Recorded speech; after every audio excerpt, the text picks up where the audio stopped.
Assalamualaikum warahmatullahi wabarakatuh. Perkenalkan, nama saya Muhammad Basil Basim dari kelas 12 TK4. Di sini saya akan menjelaskan bagaimana cara melakukan spuring itu. Yang pertama, sebelum kita melakukan spuring atau sebelum kita mengangkat mobil ini di car lift, kita pastikan dulu bahwa kaki-kaki mobil tersebut dalam kondisi normal, mulai dari ball joint dan sebagainya.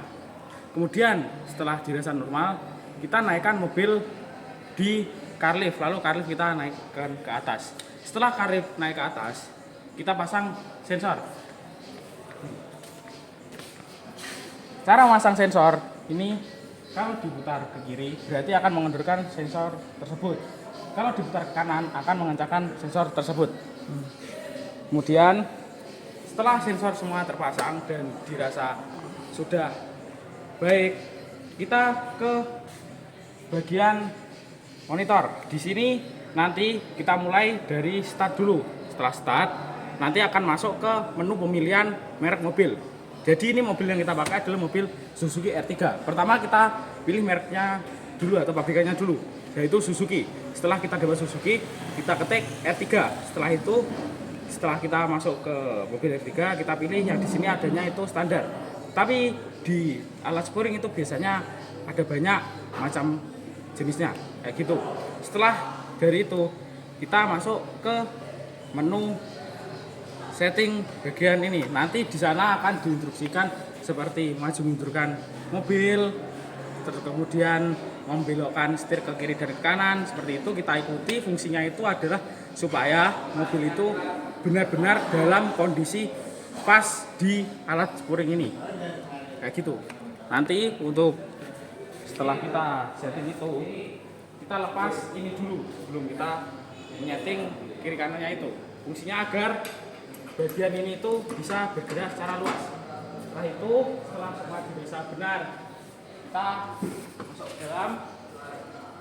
Nah, setelah selesai, terkadang bagian setir ini itu nanti di sana udah lurus, di sini itu masih agak kelihatan belok atau belum lurus. Kita luruskan sendiri. Setelah lurus kita ganjal pakai ganjal setir ini.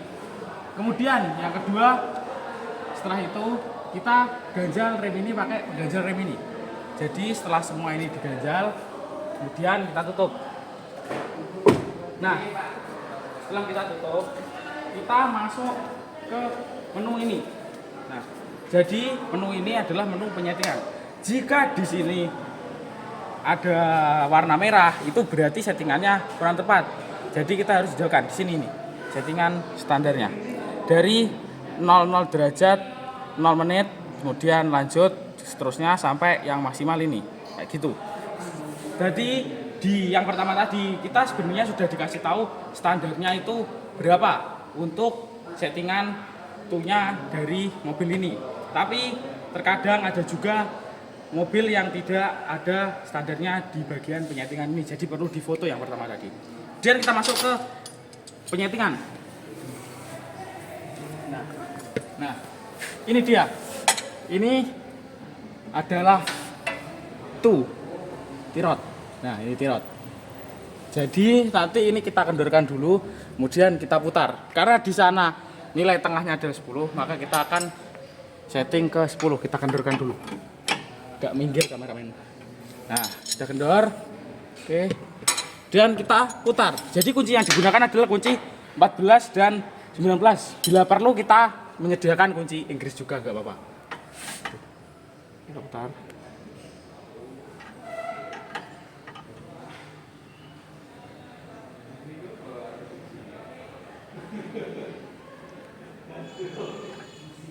Nah, di sana sudah sesuai 10. Jadi kita kencangkan dulu. Usahakan saat mengencangkan ini posisinya tidak berubah, atau kita jangan sampai berubah sedikit pun posisi dari ininya. Nah, setelah dirasa cukup kencang, kita kembali ke depan monitor. Nah, jadi itulah langkah-langkah spuring. Setelah ini kita tinggal mengembalikan settingan ini ke menu awal, kemudian kita lepas semua sensor, kita pasang lagi pin buat pengganjal itu tadi, kemudian kita turunkan mobil ini. Sekian dari saya. Wassalamualaikum warahmatullahi wabarakatuh.